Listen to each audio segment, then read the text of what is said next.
Good evening, everybody, and welcome back to Cannon Chatter TV. As always, with me, Stephen. And my apologies, we were running a wee bit late getting started there. We were just having a wee bit of a laugh behind the scenes there.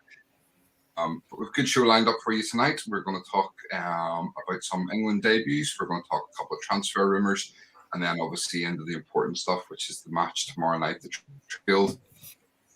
Tough game against Klopps Liverpool.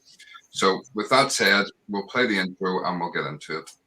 Arsenal have gone through an entire league campaign without losing. The first time it's happened.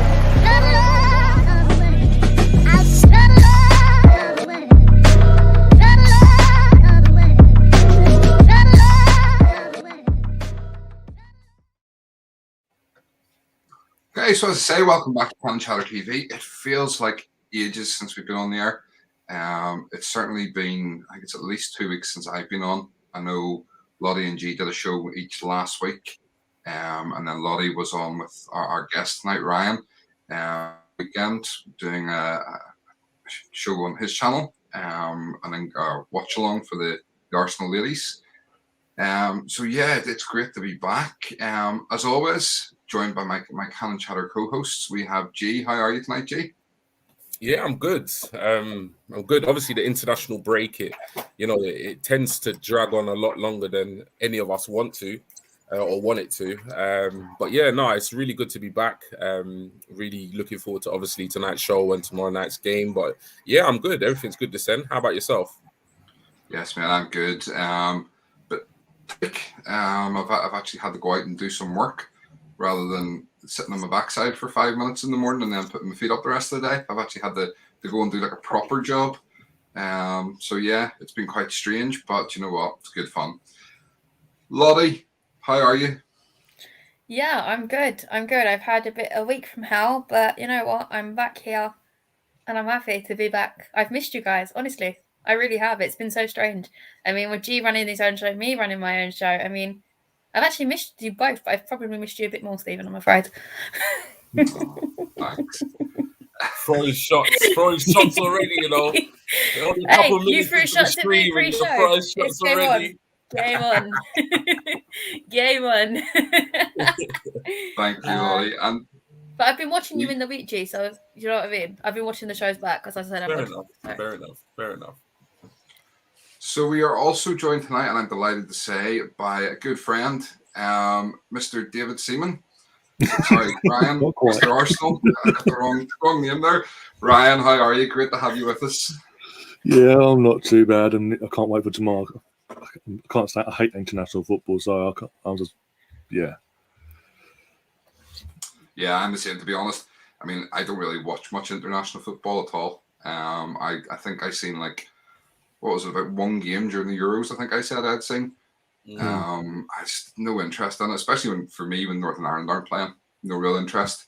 I mean, we managed to get a 0-0 draw with Italy last Monday night at Windsor Park, which was a great result. But, you know, a great result is a 0-0 draw for us.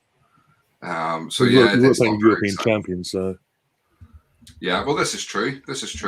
And we did beat England the last time they came over to Windsor Park, you know. So yeah, 2006, but still. When was that? What? I got to say, G, hang on, G. I've got to say, the England ladies beat them 4-0, so it's like maybe 2-3 weeks ago. So I'm not complaining. That's fine. I just we've got viewers again, haven't we? When was that game? Yeah. When we played Northern Ireland? Was it like pre-war or something? 2005. Yeah, qualifying for the World Cup. Yeah. It's all right. You're third in the women's group at the moment, Stephen. So England top of the group, 32 goals. I'm happy with our ladies. To tell us, hi guys, watching you in the gin bar in Lisbon. Excellent. Cool. Mark, was it 2005 that game? Because I'm near sure it was because it was the ultimate game of the group pre-World Cup 2006. Yeah, we'd already qualified, so it meant nothing to us really. Just saying. It was 1-0. David Healy scored, and we had recently beat Spain as well. We beat them 3-2 as well because Healy had scored a hat-trick. Was at that game. So were these like was these like testimonial games or something? I'm just going to leave you back to it. Anyway, Joe, how are you, Joe? Big up, Lottie, G, and Stephen. Come on, you Gooners. We will win tomorrow. Thank you for all the support, guys. I've been suffering a lot of anxiety problem at the minute. Listen, no worries, Joe. You know we're always here to chat if you need us. Gary, good evening. Stephen G, Ryan, and Lottie. Evening, Gary. How are you? Evening, all. It's been a while. Evening, Tom. How are you? Evening, Tom. Jimmy, great to have the whole Canon Chatter team back. Thank you. It's great to be back. So listen, let's get into it. So obviously we talked there, and obviously it was international fortnight, and a couple of Gunners made their debuts for England, which was great to see. So I know, as you say, Ryan, you're not a huge fan of internationals, but I'm sure you were pleased to see this man get his England debut, and then in the next game get his first England goal and his first England start. Oh yeah, I was absolutely ecstatic because again, I'll put it out there on social media. But my brother's actually good friends with Smith Rowe. They met each other just after Smith Rowe won the Under-17s World Cup at an event in Validas. And they've built friendship since then. So I've known of Smith Rowe coming through since then. And every time he plays, it's like that proud big brother, proud dad, however old you are, and all that, or big sister, this, that, and the other. When he comes on, he scores a goal for Arsenal. We got caught. I was so annoyed he didn't get the initial call up because he, based on form in his position, he merited it. He was head and beyond above everyone in that position in it for England going into that. So even though people had to drop out for him to get in, I was happy for him. And when he got his debut, even that debut for like 10, 15 minutes, he was doing things that the other players weren't doing. He was getting the ball and running with it at the defence, and the defender didn't know what the fuck to do basically. A bit longer, he might sort of get San Marino. It could have got a few problems, and we almost had the combo in the first half of Saka and Smith Rowe. Almost. So that would have been even better. But yeah, I'm absolutely fantastic. And again, how long it's been since we can say, going back to Monday, 3 Arsenal players playing for England at the same time at the start of a match? I think it was back in the 90s. The last time. You're right in what you're saying. He deserved to be part of the squad, I think, from the very beginning. And he came on. I was glad he got the 10 minutes in the first game because he got to make his debut at Wembley. I think it would have been bittersweet to have made his debut at San Marino. So at least he got to come on the pitch at Wembley in front of his family, in front of the home fans, and get his debut that way. G, what was your thoughts? Yeah, absolutely. Delighted for the lad. He's, ever since he came into the Arsenal team, last season, back in the Christmas. Yeah, he's literally just been a breath of fresh air since then. He was very much part of the reason why, we finished even as high as we did last season. And he's just kind of gone from strength to strength ever since, and he started this season fantastically well. So it's just a case of him kind of just hope that he can kind of like keep his feet on the ground, stay focused, and just kind of continue his great form. But in terms of England, when me and Lottie were doing the Road to Wembley shows, I'm not Southgate's biggest fan. And to be honest, when it comes to the selection process for England, I'm even less fond of the way they do things because I just don't think it's fair. I don't think it's on merit. I don't, as Ryan was saying, I don't think it's to do with form. I think a lot of the time it's to do with club affiliation or favoritism or whatever you want to call it. But I was too, like Ryan, quite annoyed at the fact that he wasn't picked. But then at the same time, I thought, well, you know what? If he's not picked, at some point, his form is gonna force England to actually pick him and select him to the team. And in the meantime, it just means less games and it means he's more ready for Arsenal. But the fact that he was called up and he got his debut and he got his goal in the second game, absolutely thrilled for the guys. So yeah, just hope it's something that will continue throughout the season. And yeah, that the 20 goals in all competitions is looking a lot more realistic at the moment. Excellent, thank you. Well, listen, Lottie, we all know that you're a massive Smith Rowe fan, so and we can see the smile on your face. So just because of that, and because you annoyed me a little earlier, you're not getting a chance to talk about him. So we're going That's to move on. absolutely fine. That's absolutely fine. That's fine we're because I gonna missed talk that about- England game anyway, so it's all good. It's all good. You don't want to see me struggle. That's good. It's all good. We're going I to wish talk they about back. somebody else who got to make his England debut, and this is your chance to have a wee talk. Obviously, Ramsdale got his first cap, and you can see the look on his face. Now, I don't think I've ever seen anybody as happy. How are you feeling when you heard the lineup and you seen Ramsdale was going to get his first cap? No, I was well pleased, but like, I was well pleased for him. I mean, how can you not look at that face and not just smile? Every time he catches the ball, he's smiling. Yeah, I caught the ball, and it's just like it just makes you smile. I mean, he's such a happy player, and his energy is just unbelievable when he's with us. But for him to go up there, get his clean sheet, people will say, "Oh, it's only San Marino," but it proves a point. He is what we say he is, and I hope he gets to show that in further international competitions or qualifiers. I really do, because he deserves it. He's worked hard enough. Pickford better be watching his back. 100%. Absolutely. Ryan, in terms of Ramsdale, I mean, I'm quite open and honest, and the other guys are quite open and honest. And when we were doing our rumour mill shows during the summer, we were all, oh no, we don't want Ramsdale. You know, he's been terrible, letting so many goals for Sheffield United, and we were all very much eating humble pie. What was your sort of thoughts when we were linked with him? Were you happy with the link, or did you not want them either? Honestly, I was like, yeah, I couldn't understand it at all, because I wasn't like most fans that were basing it on all the previous clubs and all that. I based it on last season, what I saw last season at Sheffield United, and for the previous season with Henderson. And Henderson had the same defender, same midfield, this, that, and the other. And then obviously Ramsdale's come back to Sheffield, and it didn't work. It just looked like a massive mistake on Sheffield's part. So it was just, I couldn't understand. As I said, I couldn't understand it. It made no sense to me, especially early on in the window we were linked with obviously the Ajax goalkeeper. I can't remember his name now. Bloody hell. Onana, that's it. Obviously, because of his ban, we went for the one that's actually available now. But yeah, as I say, going from one who's an experienced Champions League goalkeeper and all that, no matter what's going on behind the scenes and all that, to a goalkeeper that's just took over from Henderson at Sheffield United and got absolutely torn to pieces week in, week out. It's not just his fault, but it was just, I based it on that, and I was just like, what are we doing? Are we asking for trouble? We're sort of asking for trouble here, surely, because everything we're seeing now from Ramsdale, I wasn't seeing that last season, and we all got to see Ramsdale a lot last season because obviously we're all pretty much in lockdown for most of the fucking season. Let's be honest, because of our fucking idiots that run the country. So yeah, that's what I'm saying. So I was just like, I can't understand it. 35 at 1 point, 40 million. I was like, we're actually wanting to pay this. I was like, no. But Matt, again, he's come in and he's proved me wrong so far, Touchwood. And I can't ask for much more than that. Yeah, I might not agree with it, but you know what? I'm still an Arsenal support. If he gets on that, puts that shirt on, I'm going to support him. And if he proves on the process, so be it. If he wins us trophies and at the end of the day gets us where we want to be, I'm not going to complain. Absolutely. Okay. Let's read a couple of these comments.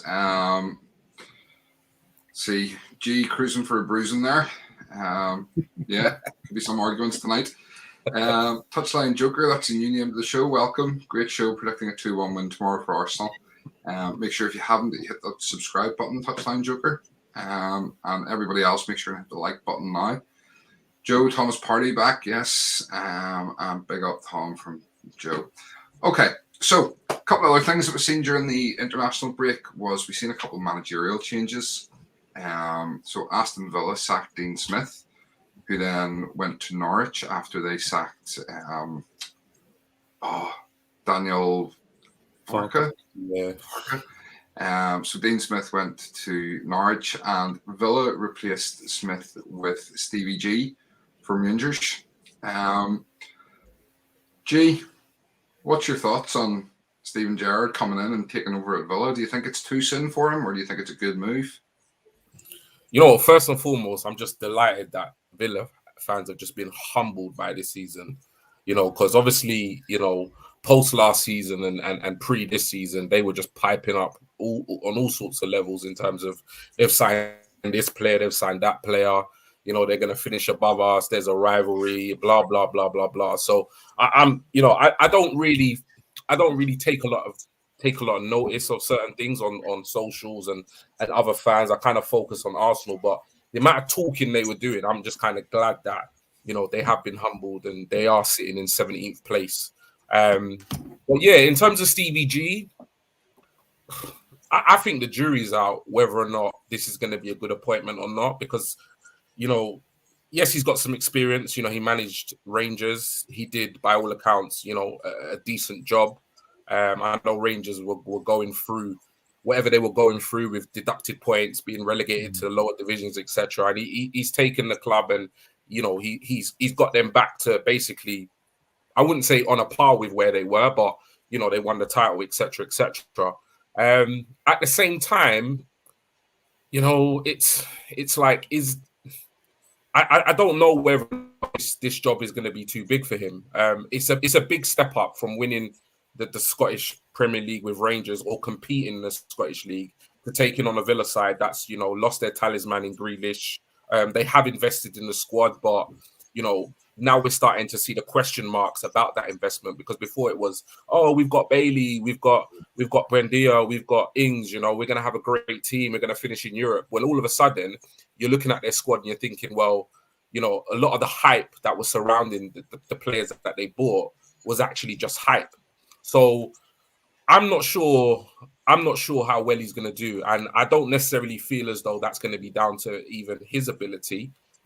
Because I just think the Aston Villa squad itself, without their talisman Grealish, they don't really have a great squad of players, in my opinion. So it'd be interesting to see how he does. I think, you know, it probably was the right time to make a move from Rangers. Whether or not this is the right job in terms of his professional and managerial development, I'm not too sure. I really am not too sure. And Stevens disappeared. No, you're in good job. Yeah, in terms of Stevie G, I'm really like, it's one of those where it's like it's either going to go really well or it's going to go really badly. And we've seen, you know, that it doesn't necessarily mean if you're a great Premier League player that you're going to make a great Premier League manager. You know, we've seen most recently with Lampard at Chelsea and so forth. But yeah, I think the jury's out how this one's going to go. Obviously, Stevens has dropped out for whatever reason. So his internet's crashed, G. Oh, his internet's crashed. Yeah. But yeah, in terms of what do you guys think with regards, obviously, the Steven Gerrard appointment? Right, I'll come to you. I'll go. All right. I think it's amazing from Dane Smith, an experienced manager, what he is and what he done for Villa and turned them around to where they were under Steve Bruce left. This is a massive step down for him. This is the guy. Yeah, he had a few years at Rangers. He did a year at Liverpool Academy. He did, and again, SPL it's different to Premier League. Is completely different to what the SPL is.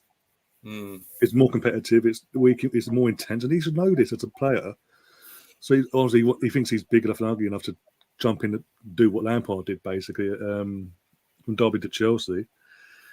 But again, it's a massive step down. And in terms of the two clubs, Villa and Rangers, I think Rangers have actually had a better deal out of this. They've got an experienced manager in Giovanni Van Bronckhorst.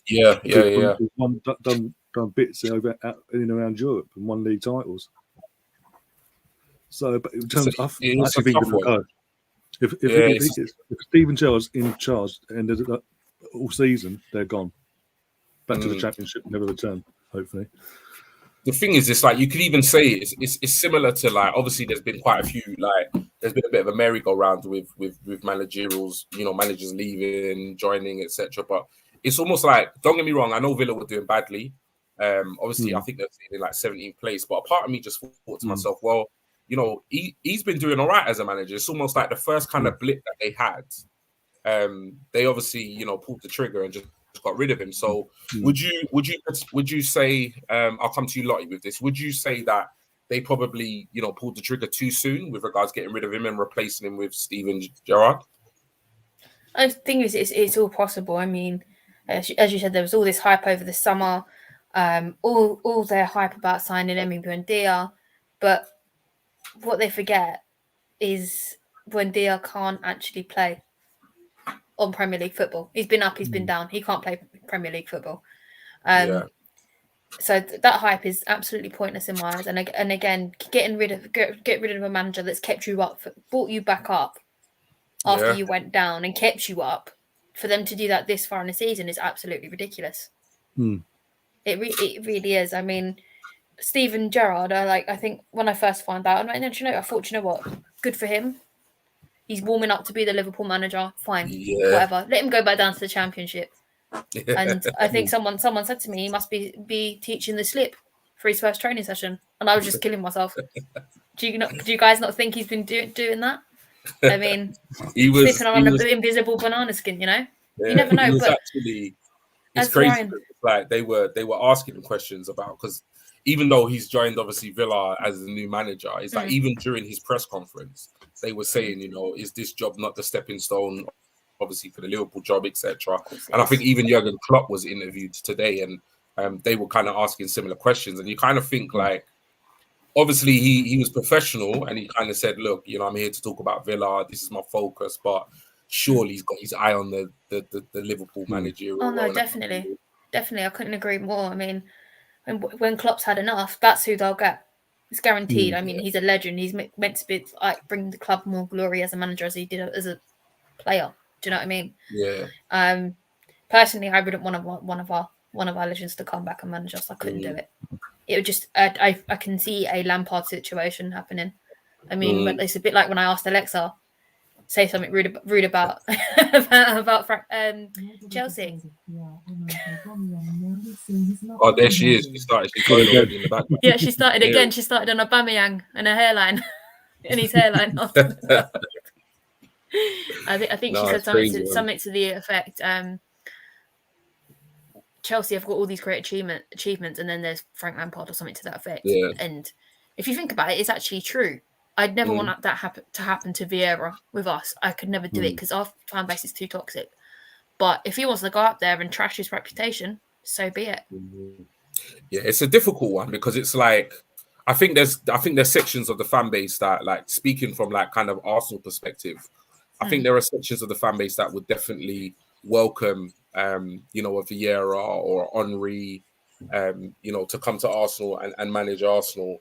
But it's like seeing what happened at Chelsea with Lampard and stuff. It's like the managerial game is just so fickle in that, like, you can be doing well for so long, and then, you know, everybody's singing your praises, and a couple of bad results, you know what it's like in the Premier League. Everybody's calling for your head. So yeah, for me personally, given the legendary status that the likes of Henry and Vieira have, you know, I personally wouldn't want them to come to and manage Arsenal. But secondly, I'm not even convinced either of them even have the credentials at this stage to even warrant that job. And I know that's a bit hypocritical because, well, not hypocritical, but it's a bit ironic given the fact that Arteta had no experience whatsoever.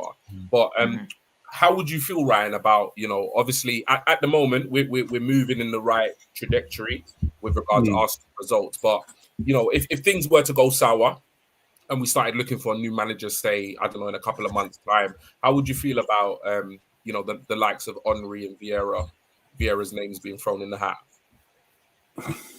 I said this about my channel the last few months as well, because obviously with the start of the season, I was like, going into the Palace game as well, people were asking my chat, was like, could that be an audition for Vieira? And I said, yeah, it is, but I don't want him to be coming in anytime soon, because it's like it says, our fan base is too toxic. 1 minute we're on their side, especially the younger generation that haven't. Our generation, we've all watched him play growing up, his career at Arsenal. It's the younger generation that never watched him. They don't have that sort of love and respect for him that we do, because obviously, as I say, we saw him pretty much his whole career as at Arsenal and what he done for us as a club player. And now, because of obviously the young social media now, they're just tearing to pieces. The second we lose a game, that'll be it. We've got an idiot in Spain that'll do that for free, basically. And I don't want that, because he is an Arsenal. Unlike, with all due respect to Arteta, unlike him, he is a proper Arsenal legend. He won 3 league titles, one of them as the captain, when we were unbeaten. The FA Cup, the doubles, the FA Cups. He's asked Tuts was winning the FA Cup for us in 2005. He bled the club. He did everything he could. He left everything on the pitch. He was that dirty little player that you wanted in your team that would break up the midfield play and get it going again. Yeah. And because I've seen definitely. all that, because we've all witnessed that, I don't want it this early on in his managerial career. Because, as I said, the fan base, the younger fan base especially, will get on his back straight from the off. If anything goes wrong, don't get off to a great start or a little dip here and there. But in terms of his own managerial career, it could ruin him. I don't want that. We've seen with Lampard since he's left Chelsea. The one job he's been in for was Norwich.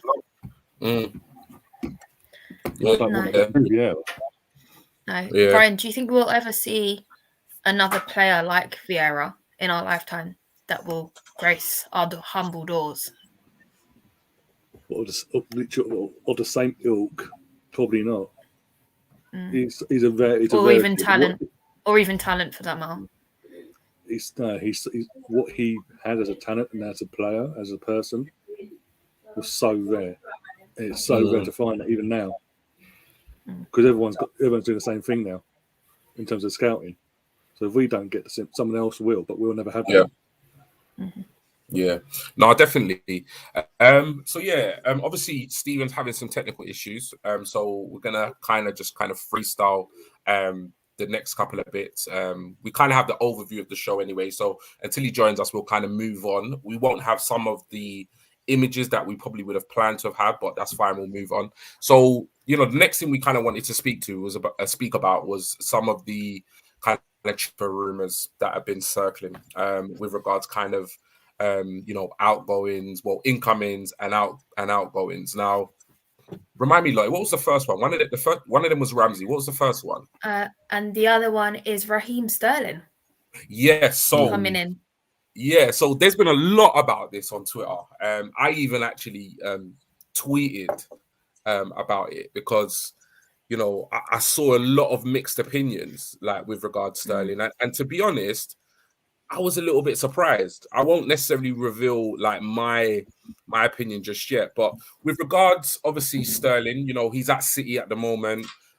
In terms of his career at City, he's probably playing the least amount of games he's ever played since joining them.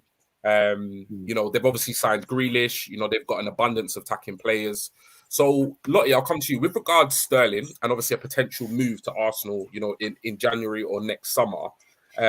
Because there's definitely not, there's no smoke without fire. There are rumors, circulating that he is looking for a potential move away, maybe abroad, maybe to another Premier League side. How would you feel about, Sterling, in the red of Arsenal? Well, first off, we've got no European football. He plays European football. So I don't think we're going to be the most, how do I put it? The most luxurious club he'll want to come to. Yeah. And as me and Keith had a joke in the Euros, and we still do it now, he has no end product half the time. But when we do say that, he tends to come up with something. He tends to come up with the goods, yeah. Yeah, but it's just I'm not sure on him, if I'm honest with you, because his inconsistencies with his scoring and his unbelievable off-target shots. It's just ridiculous. Sometimes it's right in front of him and it still doesn't go in the net. Do you know what I mean? I mean, so some of those, if you put some of our younger players in, like Saka, Smith Rowe, Martinelli, they wouldn't miss that. It doesn't matter about the age, as long as you get the ball back in the net. That's the idea of it. But his end product is just terrible. So for you, it'd be a no. I'm on the fence. I think I don't know where he'd fit in because we don't know if we're keeping Lacazette. So I don't know. There's rumours that he could be staying, he could be going, and he's very mixed up at the moment. So I'm very on the fence. I'd rather keep Lacazette personally, but it's very on the fence because I don't know what Lacazette's future is. Okay, and how do you feel about that, Ryan? Sterling at Arsenal potentially. I don't know. I've got to say, I wouldn't want him. Yes, he's got experience, but like he says, his end product. If we wanted Sterling, we might as well go and get Iwobi. So it's exactly the same player. Exactly the same. They're so they're consistently inconsistent in their form. They'll turn up for a couple of games and think, oh wow, we're going to kick on now, and then they just slip back and then relax for the next 9-10 months on based on that little bit of form. And we're not in a position either, even with or without Europe, we're not in a position to have a player like that can just dip in and out whenever he wants to. Yeah. It's of that ilk, because especially he is one Premier League title, part of Premier League title winning teams and all that. He played under Pep Guardiola and all this jazz. He likes to be coached under Arteta. But he's not what we need. He doesn't fit the criteria, and even if we weren't going for experienced players, he's not good enough to help the younger generation. Basically, he isn't. To be brutally honest. Yeah. See, I don't know what I feel like. I just feel like when I look at this Arsenal squad, I feel as though like we definitely. My only concern with Sterling would be that obviously if he's coming into the Arsenal team, then primarily he's looking to play on the left hand side, and by all accounts that seems like an area which I think at the moment we don't really know where Smith Rowe's permanent position is going to be, but he does very well on the left hand side. I've seen him have some absolute blinders there. So my only kind of one concern would be that, well, if he came in, then yes, it'd be competition for places, but I'm not too sure if, he is the type of player that we'd want. And then on the other side, I just think to myself, for me, considering the age of the current squad, I feel as though that is the kind of age bracket we need to kind of target in the next couple of windows. We've got a really good core of young players, but we kind of need the players between a kind of 25 and 28 age range, which he fits.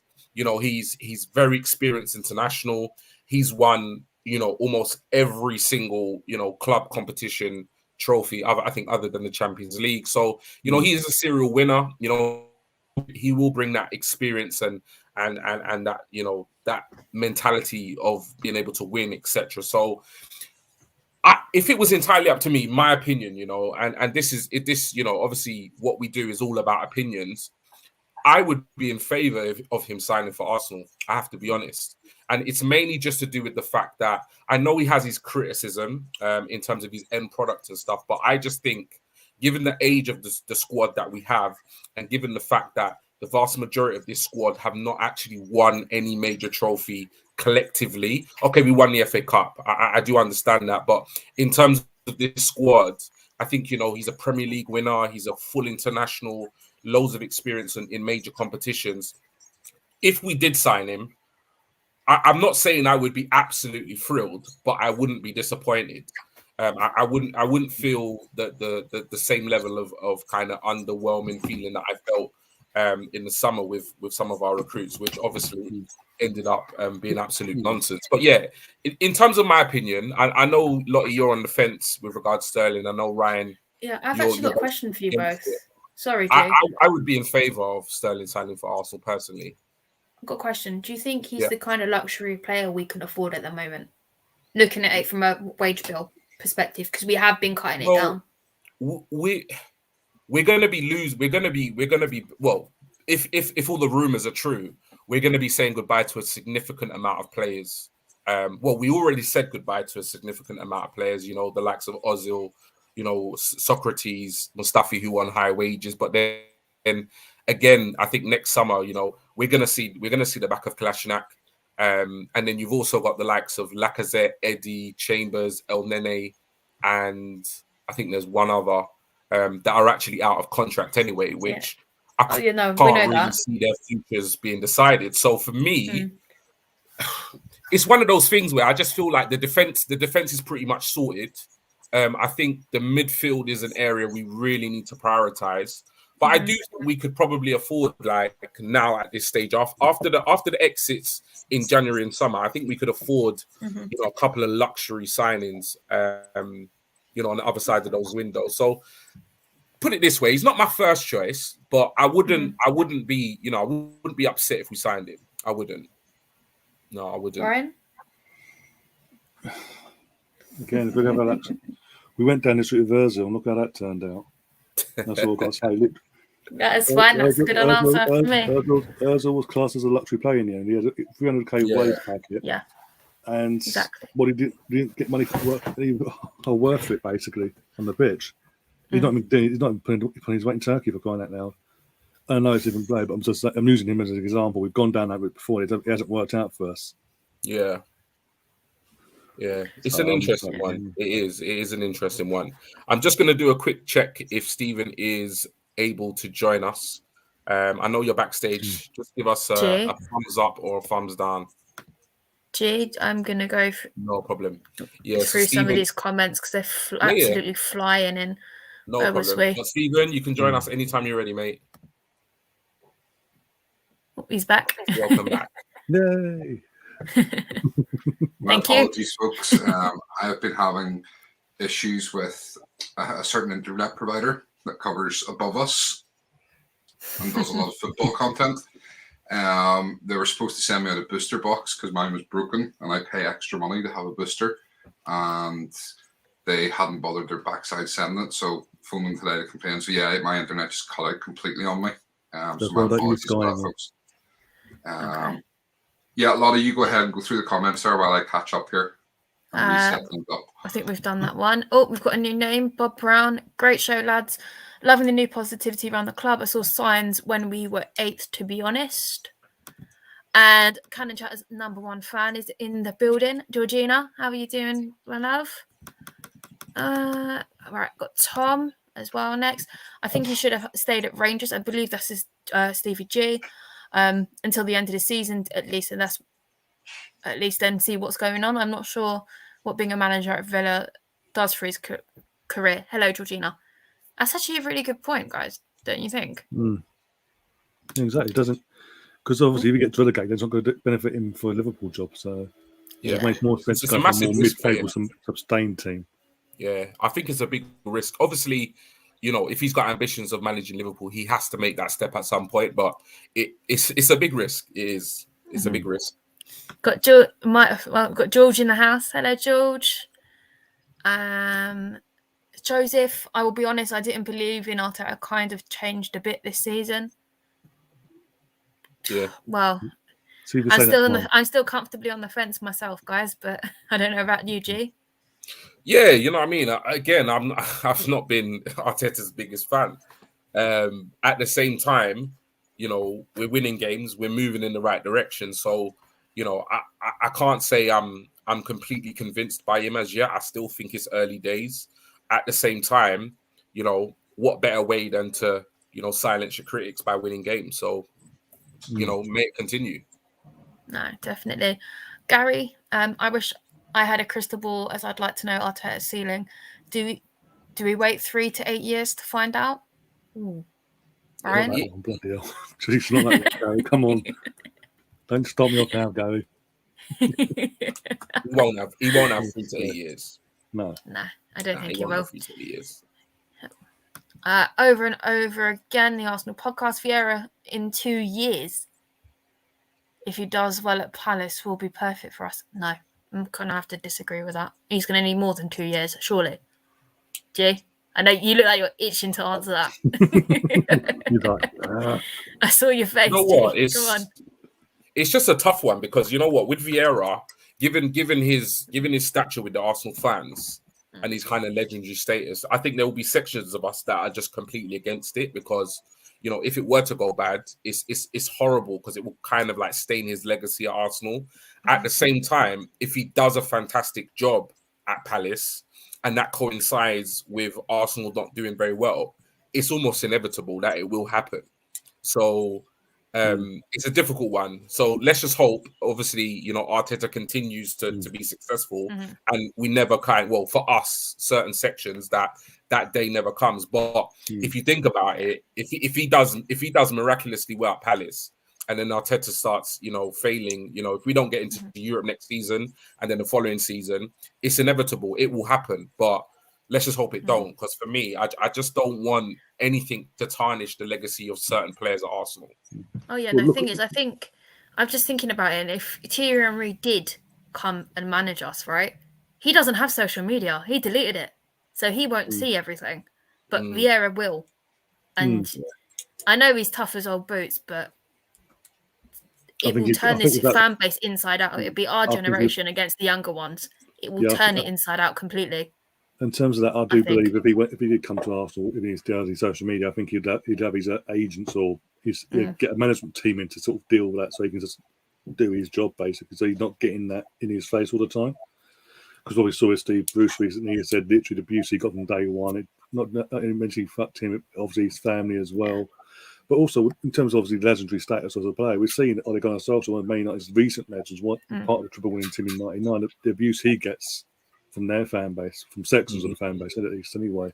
And that's what I'm saying. I wouldn't want that to happen to one of our any of own. them. No, it would, as I said, it would turn our fan base inside out, and we're already clashing all together already. Over and over again on the Arsenal podcast, again, we can't select a manager based on how the fan base might feel. We pick the best man for the job. If it doesn't work, then we change and move on. But how many times can we go around on the merry-go-round until we find someone that fits? I mean, the Arsenal board are sticking with Arteta because he's got something. Cool, Keith Wareham. Hi guys, come on you Gunners. And Tom, I read today Jesse Lingard could be up for grabs on a free, potentially had to be there, but I think West Ham bound. We don't want him. No, thank you. I don't want his silly dancing. He can go. Let him go to West Ham. Don't want his silly dancing, Tom. Sorry. No.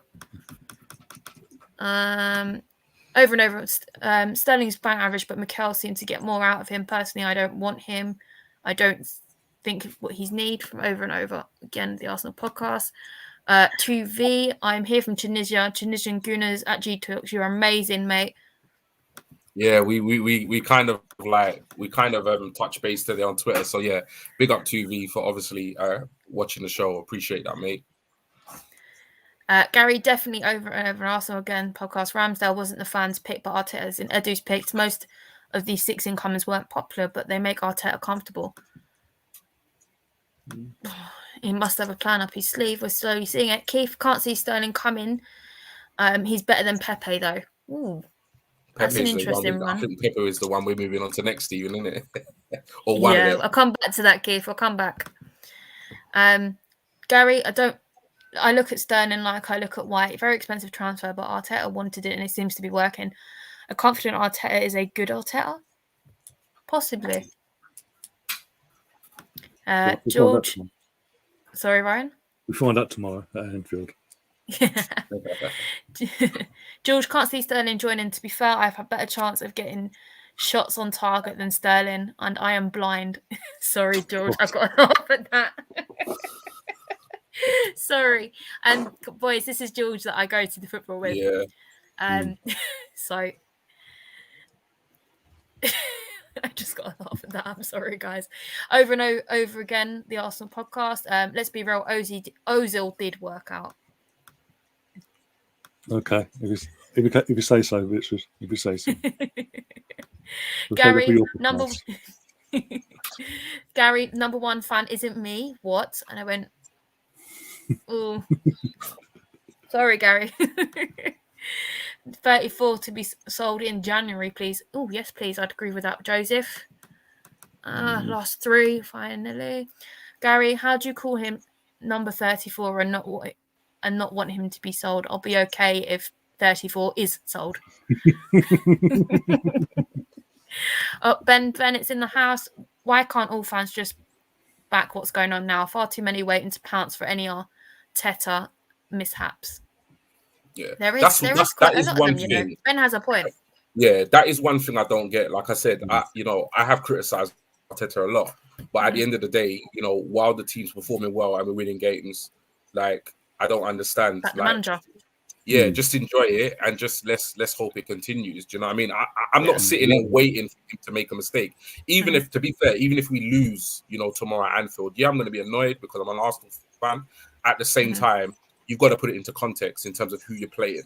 So, this isn't just about like jumping back on Arteta's, on the bandwagon of Arteta out if we lose tomorrow, because, there's got to be context to the rationale. Do you know what I mean? So, yeah, I think as fans, we need to just get behind the team because at the moment they're performing really well. No, I will say the away fans at Anfield are going to be absolutely electric. I know Ben's going tomorrow. Evening all from Ben as well. And Gareth Joseph, I just realised I read that wrong. Oops, bye-bye. No, number 34. Cool. And that's So all the comments in a Stephen, moment, guys. cheers, Lottie. So we did we covered Steven Gerrard, and then we covered the potential incoming of Sterling. So take it away, mate. Okay, thank you. Just in terms of, we'll obviously come on to the Liverpool game in a minute, but just in terms of that sort of the comment on, you know, the rationale behind tomorrow and stuff, I think the big thing is it's about the performance tomorrow.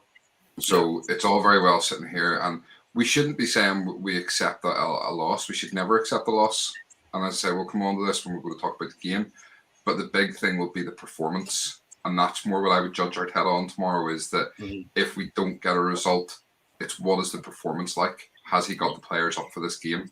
100%. You know, that's the key. So we'll come on to that in a wee minute.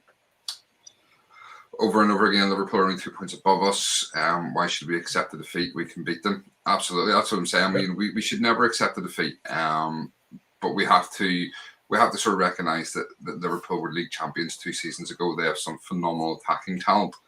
That being said, I mean, I'm not going to sit here and say that, you know, I think it's okay if we get beat. It's not okay. But the key is the performance. You know, certainly things are getting better, and I want to see a performance tomorrow. And that's where I think the issue's been in some of those games, is we haven't put in the performances when we've dropped the points. Keith got to have a good performance tomorrow, even if we lose and don't just fall apart. And just smashing it tonight, Ryan. Great points. Okay, so let's move on. And we are going to bring back the Rumour Mill show starting in December. I'm going to do it as a slightly different than we did it during the summer, when we had like a weekly Rumour Mill and we talked all the rumours in depth. I'll do them as short, sort of pre-recorded shows and drop them probably a couple of times a week. Have a quick look at all the rumours that are going around. But I do want to just talk about a couple of potential outgoings. And one who has, and we've mentioned already, one who's linked with a January exit is Pepe. Rumours that the likes of Newcastle are interested, and a couple of other clubs. I mean, Ryan, what's your opinion on Pepe? Has he flopped or not? In terms of, if you're a fan that looks at the price tag, then you have to say, yeah, he has. But again, I keep saying on my channel from day one, he didn't demand the price tag. It was the previous club that demanded the price tag. Yeah, well, I mean, you'll notice there in my question, I never mentioned the price.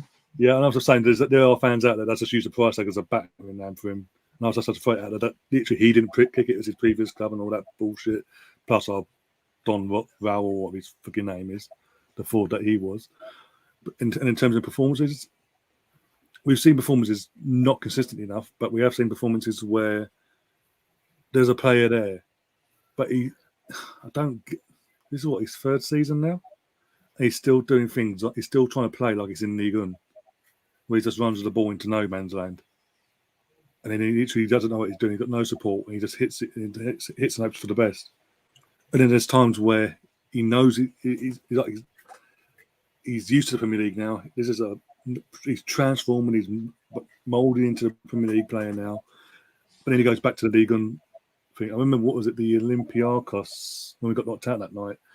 He literally got into the box, beat the defender. He kept doing that on and off. It just pissed me off. Just get the shot off or get the ball off. And he does it every now and then. It does piss me off. So overall, you'd have to say he has flopped, but that's what happens when you have someone use their little black book to buy players and not actually go and actually check out, see if he's actually going to fit the mould of your manager and the style that he wants to play. Because it was clear as day he wasn't a Unai Emery. Unai Emery wanted Zaha. Pepe was what the club wanted. They wanted that marquee signing. And what was it, Cronky, a few weeks ago, and he's interview thing with Dave, who's ended up being named on football content wise on satellite. He actually said we went down this recruitment process of trying to throw money at that situation. I don't think they're referring to the lots of Pepe, where it was just throw the money. He's got something, but let's just hope for the best. We don't know. We haven't done our research, so let's just hope for the best. Whereas now they're going down this route of checking and double checking and see if that actually fit the mould of who the manager wants and if the manager actually wants him or not. That actually this time I'll back in the manager. again, even under Arteta, we've seen he's actually played under Arteta. He does have the odd performances, especially back in the last season where he decided to turn up. But in this season, he's gone quiet again. Yeah, I mean, I've seen a couple of reports today that apparently Arteta has actually spent quite a lot of time doing individual training with Pepe, and is getting really frustrated by his lack of first touch.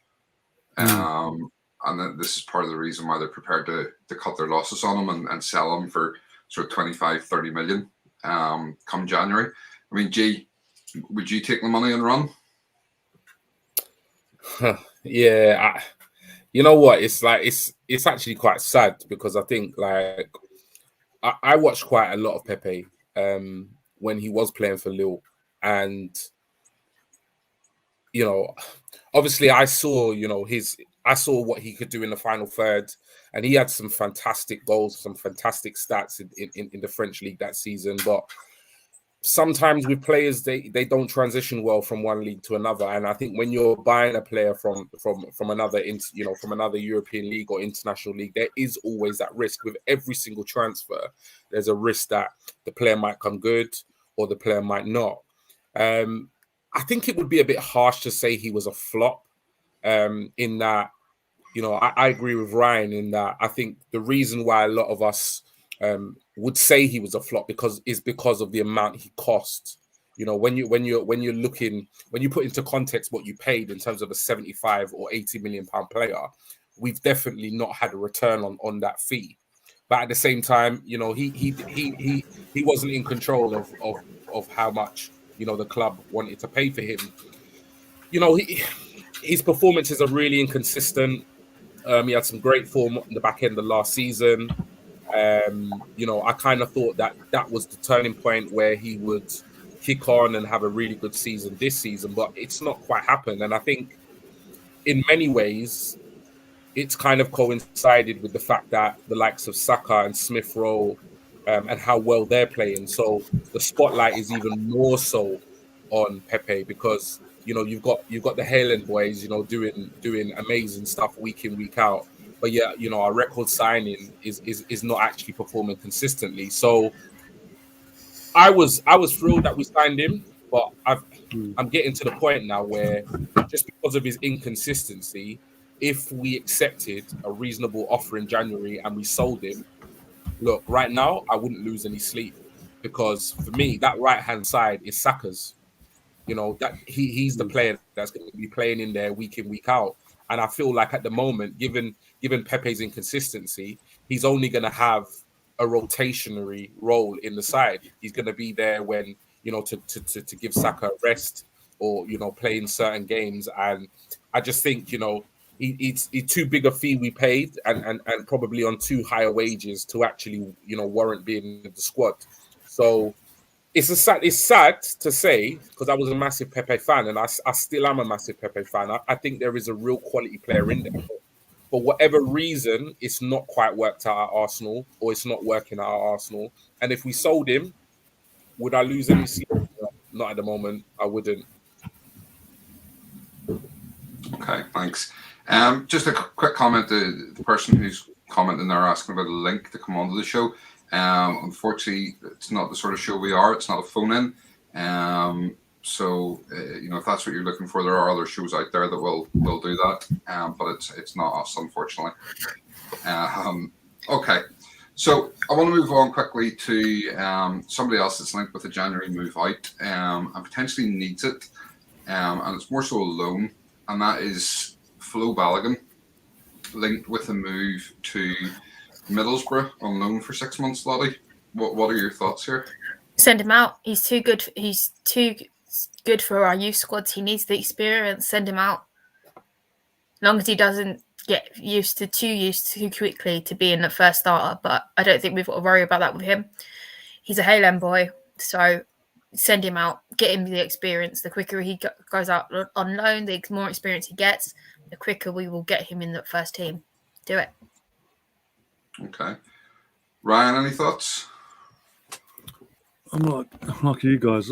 He has to go out. He's as you say, he's too good for the under 23s now, but he's not good enough to play for the senior squad. Senior team. But it's We can't just loan him out to anyone. We can't do what we did with Eddie. We loaned him out to Leeds. It didn't really benefit him. We've done it with Serge Gnabry years ago. Sent him out to Tony Pulis for fuck's sake. We need to send him. When we're sending these players out on loan, we need to send them to clubs that plays not they play similar to how we play. So obviously they're not going there, playing a certain way, come back here on based on some good form. We give them a chance and it all backfires. I mean, Nicholas Bentner at Birmingham City for that season he was there looks like an absolute world beater. But they play completely different to us. Like I said before, comes back to us. We give him a massive contract, make him a first teamer. He never performed the same. He was never consistently the same player. He had spells, but he wasn't the same. So we do need to send him out to someone who does play like us, basically, or somewhere of that ilk, instead of just anywhere just to get him some game time. Ryan, where would you send him?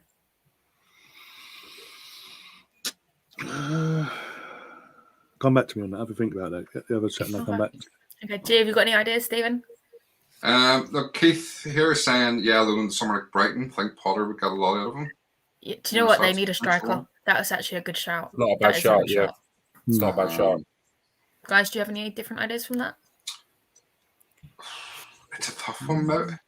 Someone maybe like Leeds with Bielsa, but they have Patrick Bamford, so I mean, he's out injured still, isn't he? Yeah. So I mean, the likes of Leeds, Bielsa could get something with them. It's a similar sort of style. You know, what about the Championship? Championship, I don't know who you would send them to, because I mean, well, Middlesbrough are the ones looking at him, and they're in the Championship, so you know, it is Swansea? potentially one. Swansea's a possible one. That's a good one. I think, you know what? Scotland and Celtic. QPR, I'd say. I think the most important thing about, I agree with all of you with that. I think he needs a loan. I think the most important thing, more than anything, is he just needs games. Like, obviously, I think it would be great to send him to, I think Brighton, what Keith said, I think Brighton would be a really good shout, because they do play, you know, kind of like possession football, attractive football in terms of their build up and stuff like that. But at the same time, I just think where he is in terms of his development, the last thing I'd want, like you said, Stephen, is we send him to Leeds. Yeah, it'll be great for him to work under that experienced manager. But at the same time, how many games is he going to get once Bamford comes back, you know, to match fitness? So for me, it's more important. I know Ryan was saying about the style of team, and I do definitely agree with that. But at the same time, I just think wherever he goes, he just needs to play games, because we saw what happened with Eddie when he went to Leeds. It didn't really work out because he was being benched. So wherever he goes, I'm not too fussed where he goes. I just want to make sure that he's gonna get like 60 to 90 minutes week in, week out for that team. Yeah. Well, if Dean Smith's at Norwich, what about Norwich? Because Pookie's not working there. He's not going to work under Dean Smith either. So, and Balogun does give a different option to Pookie anyway. To Pookie, yeah. That's a good shout. Joe saying Crystal Palace. Will he get ahead with Palace? Will he get a start again ahead of Edward? I don't think so. Edward. I can't see him getting into the Palace side at all. Newcastle want to get in ahead of Callum Wilson. Yeah. That's the thing. Yeah, but he's Callum Wilson's just sending him up to Scotland, to the likes of Rangers or Celtic. It's possible. Yeah. Possible. Yeah. Jamie, Sam Greenwood can't even get in the team under Bielsa when Bamford is injured. Keith saying good evening to Keith. Gary, Saliba is getting games starting, and Arsenal have control of where he goes next, Europe. So Keith saying there, evening, sorry I'm late. It's not acceptable, Keith. Just go away now. Only joking, you Ollie. But I seen you actually come in, so that's why I've left this comment and come back to it. Jamie saying, watch most of the Arsenal area. Comment that I can see flexibility and adaptability in the squad and less of the stubbornness previously seen in the manager. And then Keith saying, evening to Keith again. All right, well, listen, we'll leave that there in terms of the sort of transfer rumours. As I say, we will bring back the rumour mill starting early next month. And we'll have more in-depth look at rumours then. So something just very briefly I want to touch on that Lottie, I think it was you sent me this last night. I'm not going to bring it up on the screen. I'm just going to read it out. This is news of next season's Premier League. And I just want to get quick thoughts on this before we move on to tomorrow's game. So the Premier League 2022-23 season dates have been confirmed. The season has been adjusted to accommodate the FIFA World Cup Qatar 2022, which will take place in the middle of the domestic calendar. The Premier League season will start on the 6th of August 2022. Match round 16 will be the last set of matches played over the weekend of the 12th and 13th of November, ahead of the call-up period for the tournament beginning on Monday, the 14th of November. The league will resume on Boxing Day following the FIFA World Cup final, which takes place on Sunday, the 18th of December 2022. The final match round of the campaign will be played on the 28th of May 2023, when all games will kick off simultaneously as usual. So we're going to have a break from the 12th, 13th of November right through to Boxing Day in terms of the Premier League next season to accommodate the World Cup. Ryan, what's your thoughts on that? Oh, these players will be shattered after that World Cup. They've literally had, obviously, with the COVID pandemic and everything, they had that little 3-4 month break, but then they've literally had the return of the Premier League, and then a month after that ended and all that, they then had to do the whole last season, plus international football. Then they got the Euros, and obviously with England, our English players especially, they've gone deep, gone all the way to the finals. They've had less time to recover. We're seeing the fatigue in the players, especially because most of them aren't really performing the way they were last season. The Tyrone Mings and all that, and Sterling and all that. Saka's even had a bit in an on-off start to the season. And they've got obviously the constant on-off internationals this season already. We've on our fourth international break. This is for the men's, just the men's team alone. But the third, it feels like the fourth. Yeah. And then you've got another one in March, but then you've obviously got now you've got a couple of games left in this month. But as soon as we hit December, it's constant for these players. It's going to, in terms of this season. Yeah. We've got the league. For us, we've got the League Cup. We've got all the league games over Christmas and Boxing Day and New Year. And the FA Cup comes in January. FA Cup on the first weekend of January. So literally, you got all that to the end of whenever it is this season in May. They're going to have a give or take, trying to think now, 9-10 weeks off, and they've got to be up. And halfway through, they've got to be back in pre-season, up and running again for the new season. And then literally, they haven't said if it's going to be any international breaks before or during the season starts, basically before the World Cup. All they've said is this is when it's ending for the World Cup and when it's coming back after the World Cup. So I imagine they're not going to stop doing the qualifiers for the Euros and all that. So we're going to have all that to deal with. Then they've all got to fly over to Qatar, the ones that get selected, a week before it all gets underway.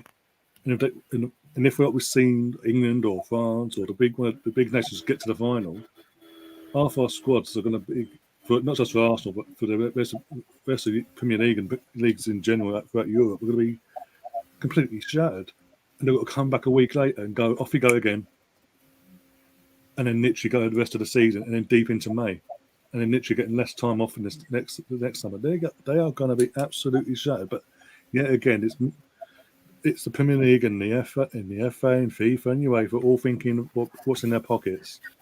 The money. That's it. They don't care about the players. It's own because they really cared about the players in terms of knowing when this World Cup, they would have organised it where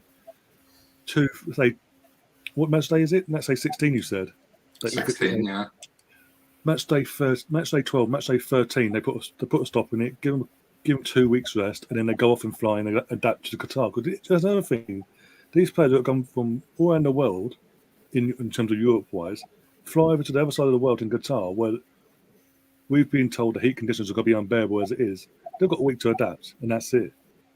And get themselves fatiguely ready for what's coming their way. The only team in that World Cup is going to be somewhat able to cope with that is the host nation, because that's where they play their football. None of these players play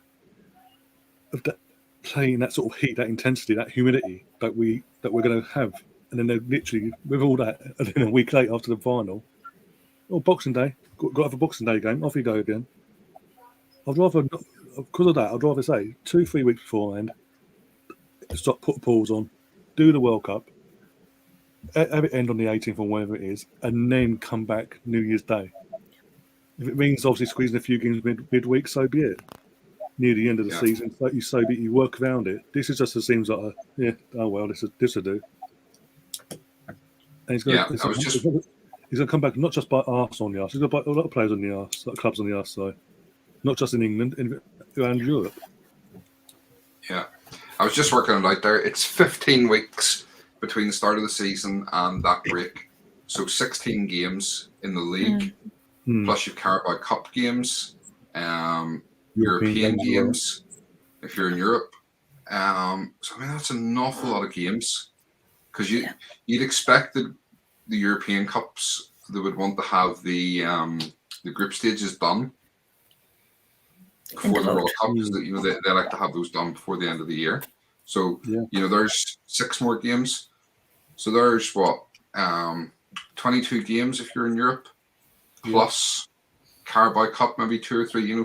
So all of a sudden you're playing 24, 25 games in 15 weeks. Then after squads going off to take part in the World Cup, and then coming back. So it's a lot squeezed in. G, what do you think? It's just nonsense, to be honest. Like, we all know why Qatar got the World Cup in the first place, because it was all about money. Very similar to the way they select, the England team. It's not fair. And then the way they kind of share out who's going to get, the big international competitions. It's not really about sharing out, different parts of the world or different continents or where the actual tournament would be, best placed to place. It's all about money. So that's just kind of epitomizes that. And then where it's going to cause so much disruption, I might be old school. I might be, a creature of habit, but there needs to be a separation between, domestic football and international football. And I know we have, the international breaks, and obviously as Arsenal fans and fans of the Premier League, we find those infuriating as it is. To say we're going to just stop, mid-season and do a whole World Cup and then carry on with our domestic league, it just makes no sense to me. It makes absolutely no sense. And for me, there needs to be a separation between domestic football and international competitions. And that's that, really. I don't really have nothing else to say on it, but we don't have no control over it as fans. But we all know what it's about. It's about money at the end of the day. Okay. Lottie, anything else to add? Or do you know what? G's hit the nail on the head for me. I mean, they don't care about the players. They don't care about the fans. All they care about is lining their pockets. And if you look at it this way, at the moment, we're on game week 12 now. So in 3 weeks, we'll be in game week 15. For them to start it so early, 3 weeks earlier in August, it just tells you how much grief they want. I mean, yes, it's going to be winter over there, but it's still going to be hot. Yeah, that's what I'm saying. They've got literally. This is not just the Premier League players. It's all the players in the Liga, Bundesliga. They've all got players all over Europe. It's everybody that's involved with this game. Yeah. It's even players from other countries where leagues we don't know anything about as well. They'll be coming up to represent their countries, albeit the big stars are over in Europe. But other countries do have their own stars, which they consider as big stars as well. So it's not just so much a European thing; it's a global thing in my eyes. And you got to remember these people, these players, they're people at the end of the day as well. If you look at the human side, and all I can see at the moment is injury. It's going to be an injury season, and there's going to be some really in terms of our domestic football, there's going to be some surprises next season. Where, especially after the World Cup, when we come back on Boxing Day, half these players will not be ready. I mean, can you imagine coming back from Qatar back to the UK where it's cold? It's going to be a shock to the system. They're going to need at least a week and a half off, or 2 for that matter. And then, do you know what? If it means losing them over the Christmas New Year period and dropping points, I don't care. They need to be fit. They need the rest. Okay. That's just my opinion, though. So excellent. All right, thank you. Well, listen, we'll leave that there because I'm sure we'll have plenty more conversations about that over the coming year. So we'll read a couple of these comments, and then we will get on to the topic that we've really come to talk about, which is tomorrow's game. So, Joe, people love talking about Saliba, don't they, Lolly? Keith, great to see that FIFA is no longer corrupt. Gary Saliba's loan looks successful, doesn't it? It does, but then surely that's what a loan is for. You know, we send them out to make them successful. Keith, haha, that's funny, Keith. Gary, read between the lines, Keith. I'm basically spelling like corrupt FIFA in there. Correction, but you get the point. I hope. Read between the lines, Keith. And again, okay. Keith said exactly, mate. Gary, always thought World Cup and Olympics should have a host and co-host nation. Host nation already has facilities. Co-host nation gets the financial humanitarian support. Interesting idea. Jamie, as Ryan is saying, they're even this year. AFCON is a tournament that breaks the season up, but the players are getting a settling period. Yeah. Exactly. It means we lose them for longer as well. Although they're going to be proud to represent their countries, we're not, as English fans, we're not going to be happy about it, especially Arsenal. Yeah. Liverpool going to lose Sané and Mane. And Mo Salah. I know. Yeah. Joe saying Liverpool won, Arsenal won tomorrow, he thinks. Right, well, listen, let's get into it. So tomorrow, we obviously have our trip to Anfield.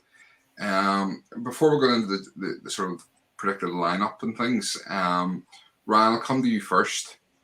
Obviously, we've had a 2-week break now. We're coming off the back of 10 games unbeaten. We have turned around the results. I'm not going to necessarily say turned around the form dramatically, because we're still not playing wonderful football, but we're getting the results, which is the main thing. How are you feeling going into tomorrow's game? Somewhat confident. I'm nervous, but it's good nervous. I'm nervous that like when we played Man City this season or Chelsea, I thought, here we go, what's the score going to be today? It's a good nervous that I think we'll get again. We're not performing. Watford's the most recent one going into the last international. We didn't perform great. We had chances, but we didn't perform fantastic to the abilities that we've seen in the previous game against Villa and things like that. But we got the result. We got over the line, and I think there's a resilience starting to form at this squad. Arteta did promise us he would do. He'd fix. We are starting to see that with the likes of the Ramsdales, Ben White's, Gabriel partnership, along with Tomiyasu, who's just walked in through the door and looks like a brick shit house basically for a right back. Doesn't look like a right back, but he is a right back. He's a fantastic right back so far. Touch wood. Ryan, how many right backs do you know that are 6 foot? Exactly, that's what I'm saying. He doesn't look. All the right backs of the years, Sanniers, D Dixons, and all that. And Lawrence have all been 5 foot something. They've not been huge units either. Even we've had the injury of Tini in the years gone by. We've had the issue of Tini's injury. We've got to use a Kolasinac or put Xhaka there. Sorry, 34 there. But we've got Nuno. Nuno's literally took to the league, got a breath of fresh air. He gives us something different as well.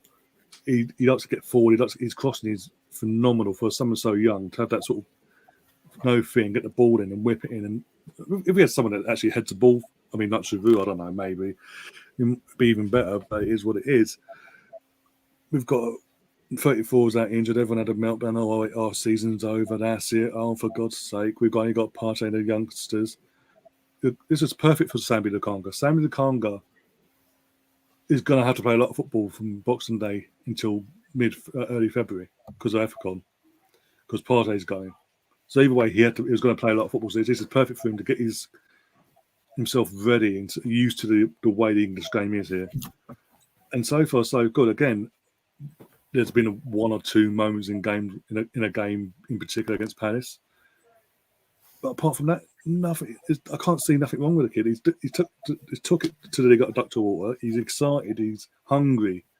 And there's another thing about the signings we've made. They're young, hungry. They want to do the best they can for the club. They're not just here as a stepping stone and making it so obvious. They want to be here and play for the club and really do what they can. Reminiscence of George Graham's era when he first took over and all that jazz. But yeah, it's just, I don't. As I could curse it, but I don't think we're going to get thumped tomorrow. It's going to be a tough game because it always is. Again, even under Wenger, going to Anfield was a fucking part. Once in a blue moon, we would go there and get a win like 0-1, 0-2 and things like that, or the Invincible season. But most of the times, they were, even when they're poorest, there was always turn up against us for some bizarre reason. But I do think we're going to be the buck to them now and they actually turn up and get a result there. I do. Even though Salah's in the form of his life at the moment, suddenly, I do think we've got the resilience to sort of hold him off, unlike other teams have done so far. He might get past us once, or he won't get past us like 2-3 times, like he has done in the past. And we've got our own threats now with Smith Rowe in the form. He's starting to pick up form. He's 4 goals in 4 games now. And if you notice all his goals, literally he doesn't even take a touch. He just ball comes to him, he hits it. We've never had that in a long time. We're getting goals from our midfield, and yeah, I can't wait. Yeah, and it's funny you should say that because the last time we went to Anfield and won the league, it was from 2 sort of more midfield style players got the goals in a 2-0 win, which was Santi Cazorla and Podolski. Although Podolski arguably as a forward, although I think he was playing sort of more as a wide player at that point, midfield wide player. So Lottie, how are you feeling going into tomorrow's game? Do you know what? I'm kind of relieved I'm not going. I hate that journey up to Anfield. The last time I was up there, we got tanked 5-0. Wasn't a great journey back. I was the only gooner in the carriage with all the Liverpool fans. But I've got to say, the atmosphere is going to be up there. It's going to be unreal, even from the home fans. If you haven't been to Anfield, you won't have experienced anything like it once you've been there. I promise you that. But I'm been a bit cynical this week. I'm a bit dubious on how the game's going to go. But I think as long as we put up a fight and don't completely switch off, I think we're in with a chance for a draw. I'm not going to lie. I'll be honest with you. Like, we're in for. I want a draw as long as we put a good performance in. Because all the mind games have been happening all week. I mean, me, you, and G, we've had that conversation where we feel like, oh, you guys getting a bit excited about injuries. I'm sitting there like, nah, this can't be true. They'll be back. And they are. So, yeah, I'm going to go with a 1-1 draw. Well, we're not doing score predictions yet, but that's okay. G, how are you feeling going into the game? I'm not dreading it, which is a plus. And I think that's just because, we are on this 10-game unbeaten run. And performances, albeit are not where we want them to be, but they're definitely improving or going in the right direction. So yeah, I'm not dreading it as I was dreading, the Chelsea game and the City game at the beginning of the season. At the same time, it's going to be a really, really hard game. They have a very, very good side. They're one of the best, if not the best team in the Premier League. Arguably, some people say they're the best team in the Premier League. And they're one of the best teams in Europe, and you can see that from their performances in the Champions League against the likes of Atletico Madrid. So it's going to be a really tough game. I'm not sure how it's going to go because, with Arsenal, it's like we can turn up and we can put in an amazing performance, or we could have one of those days where we're not quite at the races. So I'm not dreading it. At the same time, I'm not necessarily looking forward to it as well. So I'm kind of a mixed feelings with regards to the game. But I just hope that we turn up and we give a good account of ourselves, because I do feel that we can get something from this game. Like, I think if we turn up and we put in a performance, we can get a point. We could even potentially win it, because from what I've seen with this Liverpool side, as good as they are, they're not they've got areas that we can exploit, and defensively they're not as sound as maybe some people would like to think. So I think we're in with a chance, which is good, but mixed feelings about the game itself. Okay, me personally, I'm quietly optimistic that we can go and get a result. I think there's a bit of steel about this team now. And as Ryan has rightly said, we might not be playing the best football, but we're getting results. and that's what it's about. And I think there's a spirit within this team that we're starting to see more and more. There's a togetherness, and there's definitely something there. The back line is looking a lot more settled. Sambi looking good in midfield, and I think going with Lacazette and Aubameyang up top, it seems to be working for us at the minute. So I'll come on to the lineup in 1 sec. Just go through a couple of these comments quickly. So Antonio 0-0 or 1-1, I believe. I feel Arteta will try to force a draw and play defence-minded football. And Ryan, I love your shirt. There you go.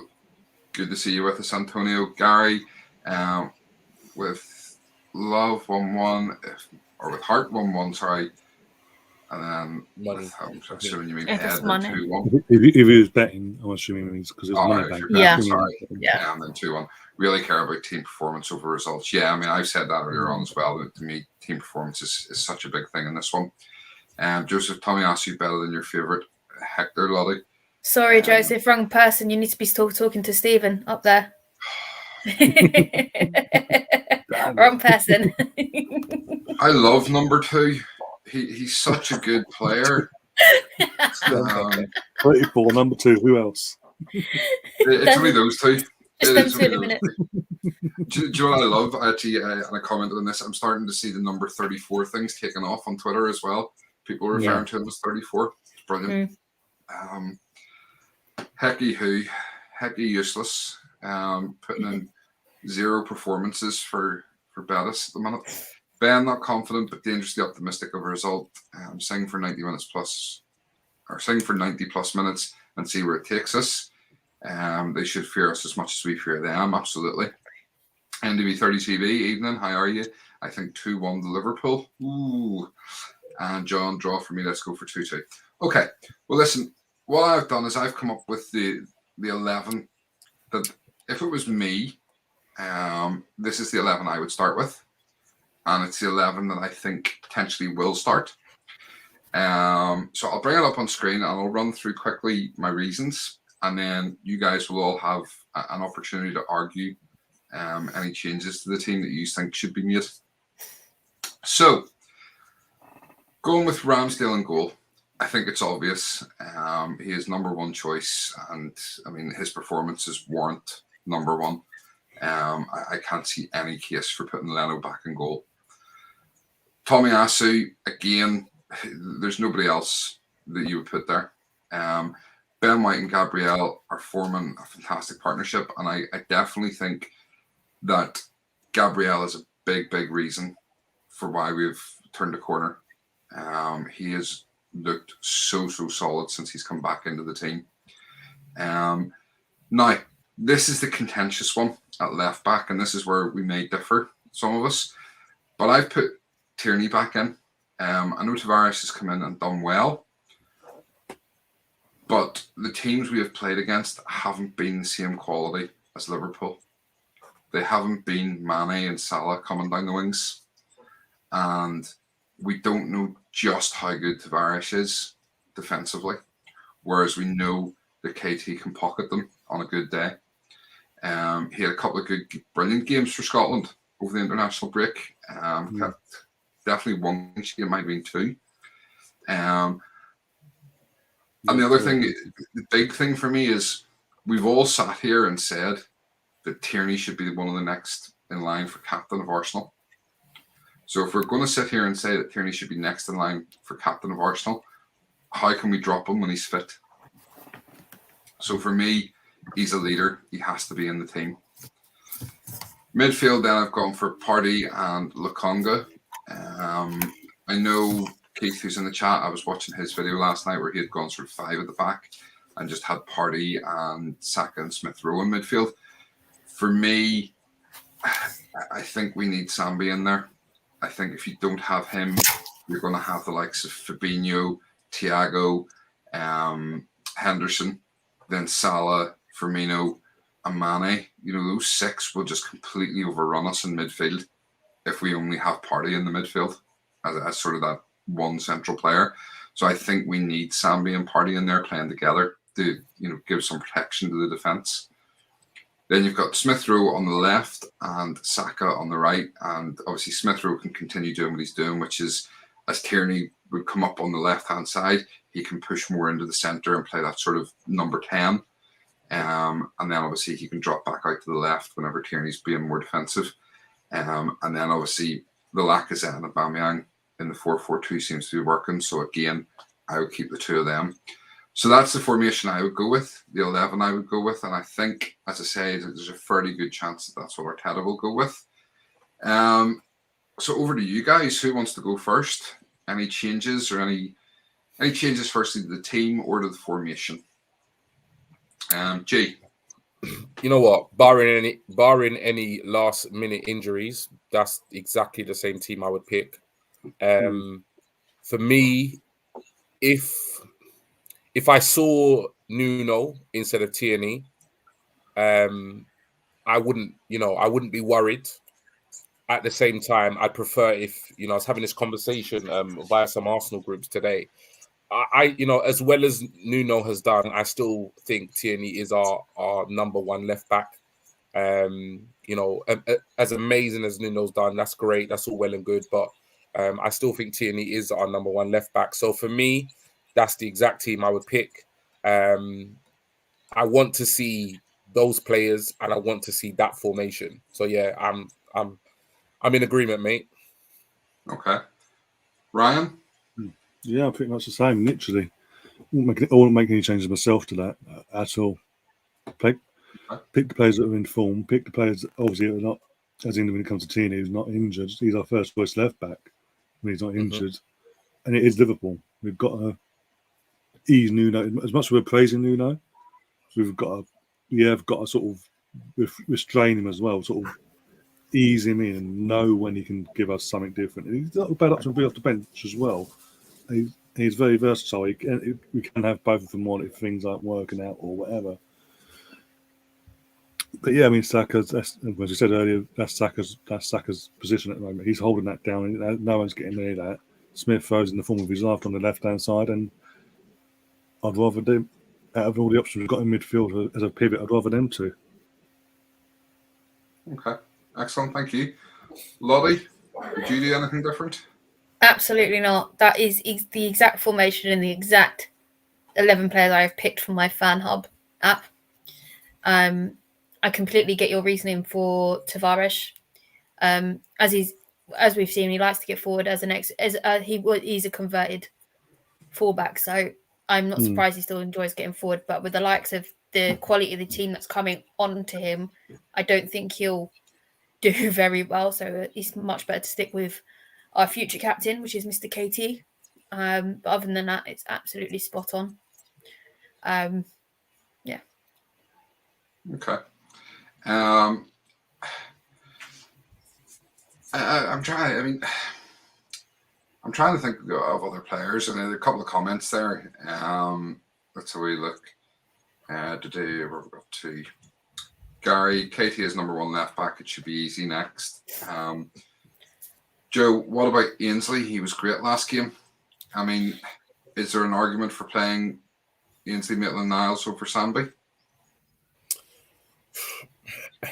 Again, I think for me personally, I would agree with your lineup, and I'd say Sambi, should get the nod over Ainsley. At the same time, it's one of those things where if Ainsley was picked in midfield, I would be a little bit like, oh, okay, but I'm going to back him because I've always said, for me, as much as he plays right back, from what I've physically seen as an Arsenal fan, there is a decent midfielder in there. There is.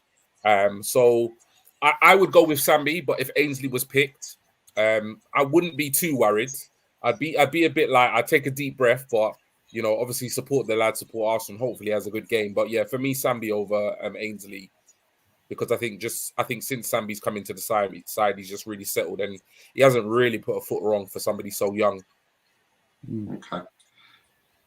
He is making a few mistakes, but I think he's done well personally. Yeah. Gary saying he'd like to see Partey and Ainsley Maitland-Niles, and obviously Joe agreeing with him. Keith, Joe, good point, mate. Ainsley Maitland-Niles will get his chances when AFCON comes around, though.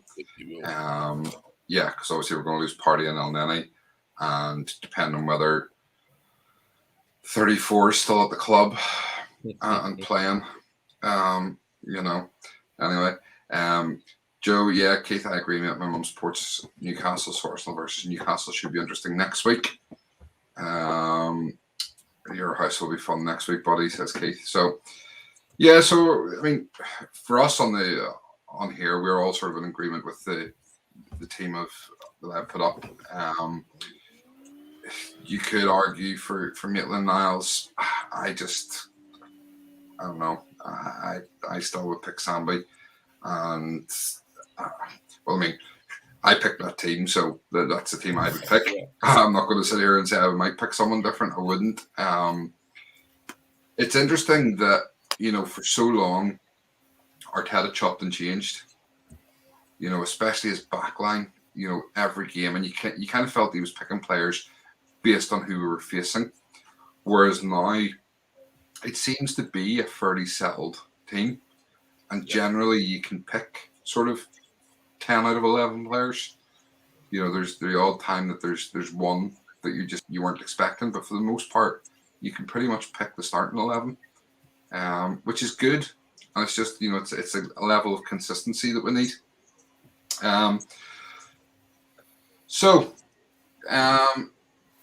Everything me and G used to do when we were doing this was we would pick out a couple of players that ones to look out for in terms of players in the other team. And someone I think we need to be sort of a bit more wary of, who has come back into the Liverpool team, is Van Dijk. The difference between Liverpool of this season and Liverpool of last season and Liverpool of the season before is Van Dijk for me. Yes, Salah has been absolutely fantastic. Firmino getting a few more goals and what have you. But Van Dijk has been the big difference. You've seen it last season. Defensively, they just weren't as strong. Whereas all of a sudden this season, they're a lot better again. And that, to me, is down to this man, Van Dijk. Any thoughts from you guys in terms of Van Dijk? Would you agree with those comments? Yeah, no, definitely, I would. I mean, he was the key part of Liverpool that was missing when he was off injured. I mean, you can't fault him. He just works his socks off.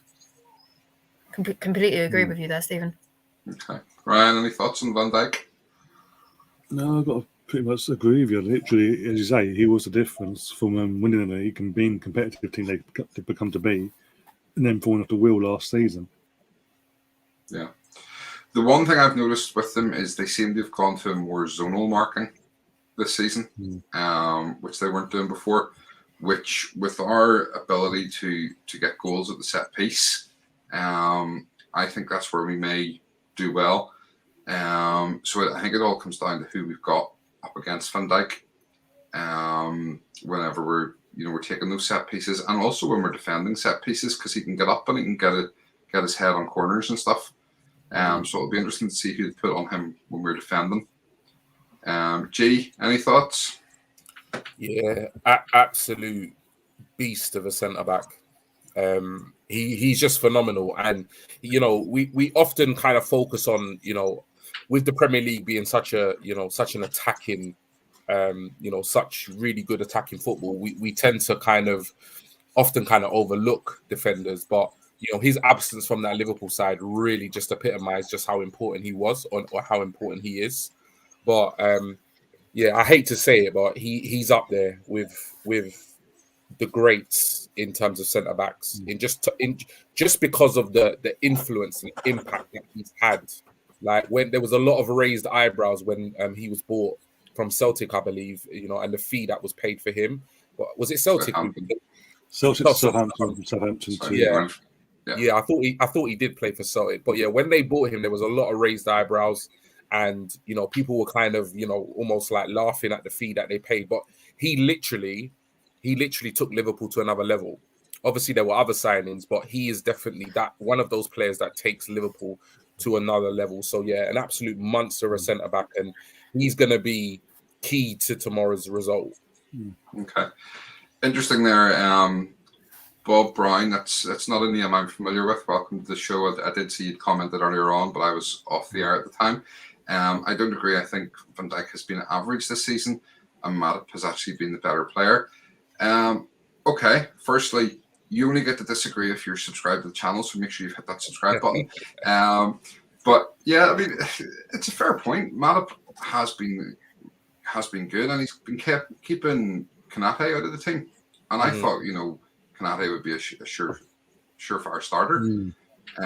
So I mean, the fact that he's keeping Konate out of the team, but I still think that if it was Matip and somebody else, I don't think they would be as good. I do think that Van Dijk takes them to a different level. That's just a personal opinion, So, and we're all perfectly entitled to our own opinions. So I'm not disagreeing with you, Bob. Couple of quick comments then. Gary, if Ainsley Maitland doesn't get many games, Arteta will go with his trusted and true number 34. More good performances from Ainsley Maitland will keep quiet that voice in Mikel's head. And Gary also worries about Yoda, likes to score versus us, finishing off games. Hammer's counter was great last time out. Not sure we can replicate that, and Liverpool has to be pissed off. Yeah, I'm obviously talking about the likes of the zonal market and stuff there, because West Ham did really well on the corners against Liverpool. Keith, I'm off now, guys. 2 on the set pieces with Key. Keep it away from Van Dijk until the last possible moment. This guy is a difference for them night all. And Joseph, I'm a lot more confident that number 34 not there. All right. G, I think you're a player to look out for then. Yeah, Sadio Mane. I was, I don't wish him no ill, but I was pleased when I thought that he might miss the game. I think this is a player that a lot of people are overlooking, and I think we would be very stupid and unwise to overlook this player. His signing from Southampton to Liverpool, for me, is probably one of the best signings in Premier League history, given the amount they actually paid for him. Since coming to Liverpool, he's getting 20 goals a season every single season, or in around those numbers. And at the moment, obviously, it's somewhat been overshadowed because Salah is in such remarkable form. But saying that, he's still got eight goals in 15 games, which is not a bad return. Particularly when, like I say, people feel as though he's having a poor season. But he is a player that we really, really need to keep quiet. There's quite a few of their players that we need to keep quiet, but he is one we cannot afford to overlook. He is an absolute nuisance. He will chase and run and pressure Tomiyasu and that back four all game. We've seen it happen to us, on previous occasions with Mane. That's the type of player he is. He never runs out of steam. He's got a brilliant engine on him, and he will press and chase down that back four constantly. He will put the goalkeeper and the defenders under pressure, and he will try and nick the ball. Also, he's pacey. He's a pacey player, and, we have seen Tomiyasu struggle. Albeit he's come in, he's in a new league. He's done really well so far, but we have also seen him struggle against, not necessarily a similar type player, but particularly in the Brighton game, he really, really struggled. And let's face it, in terms of on the left-hand side, it doesn't get much tougher than facing Mane. So Tomiyasu and Ben White are definitely going to have their hands full, keeping him quiet. He's got bags of energy. He's strong on the ball. He's really fast. Not the most clinical at times, but nevertheless a constant goal threat. So while I think, the likes of Salah and some of the other players might grab the headlines in terms of like players to watch, I really do think that people are almost kind of sleeping on this guy, and he's not the type of player, particularly for the Arsenal defenders, to fall asleep when he's around, because he will be on them, like nothing else. So him playing scares me a little bit, because I have seen Tomiyasu be a little bit at times suspect on the ball, and there is an aspect of Mane's game where he is literally always at the defenders, nipping away at the defenders, heels and so forth. So definitely one to watch for me. Okay, thank you. All right, Lottie, your turn, and probably quite obvious one, but go ahead. No, I mean he's in the form of his life at the moment. He's had 44 shots this season, 24 on target, but he's only scored 10.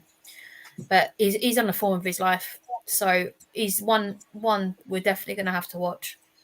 I mean, it's when I'm watching the Liverpool games as a neutral fan, he's an absolute joy to watch. But now he's coming up against us. I'm not looking forward to watching him at all, to be fair. But yeah, I don't need to explain how much more with Salah. We know what he's capable of, and I think it'll be interesting to see what Sambi and Partey can do coming up against him, because we know Sambi's publicly come out and said he loves going to away grounds.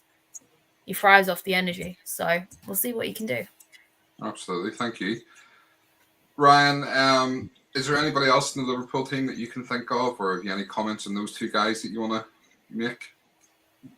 Diego Jota, as Guy mentioned in the chat, since he's gone to Liverpool, he just loves scoring against us. There's always the goal that sort of kills the game off as well. Yeah. Sorry, Ryan, I'm going to butt in for a sec. And another one that I'm worried about is probably Firmino. He loves a goal against us as well, Ryan. Don't forget him. That's when Leno's in goal and Leno goes into no man's land. He scores against us every game I've been to. He's scored. So I'm thankful I'm at home tomorrow. Yeah. Oh, dear. So Jota. Yeah, Jota's another one. Yeah, Jota, he's just another animal that we can't get our heads around. So Gary's saying Arteta doesn't realise that,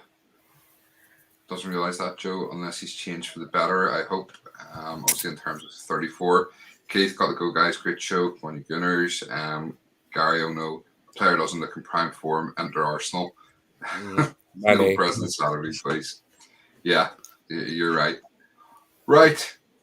Let's get to it and do our score predictions. So obviously, Lottie, you've already said 1-1. So we don't need to come to you. G? You know what? It's going to be a tough game, but I honestly feel like if we can keep it tight defensively, I think we can nick it 2-1. 2-1 to Arsenal. Yeah.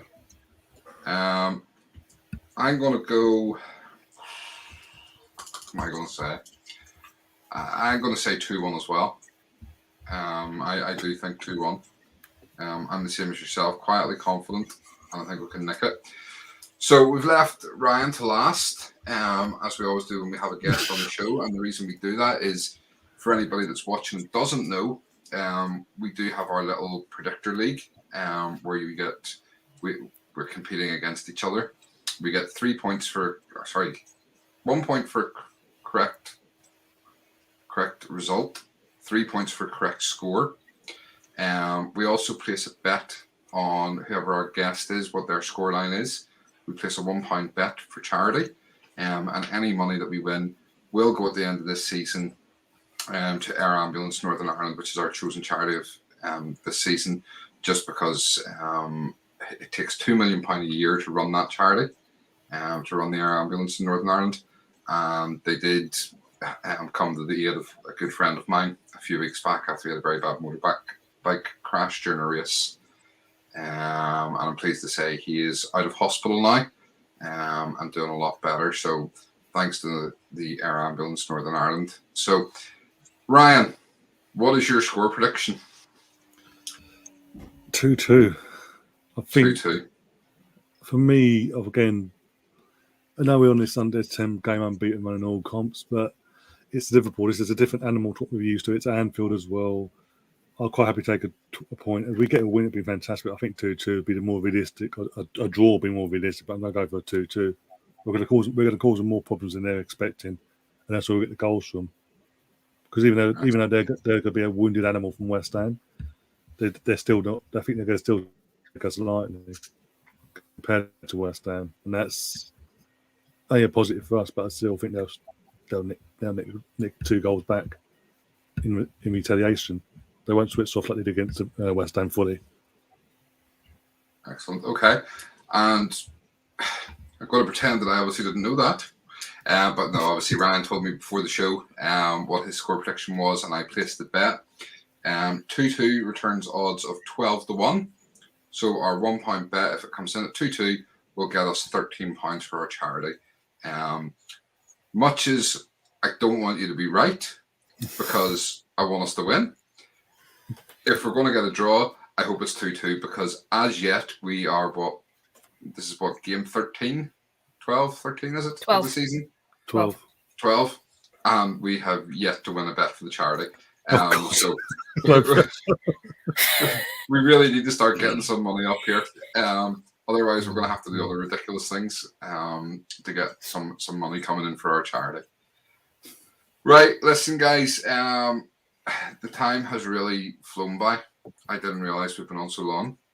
The whole point of us having other shows was to avoid these 2-hour shows. But the last time I was on Ryan's channel, he was doing a 24-hour challenge.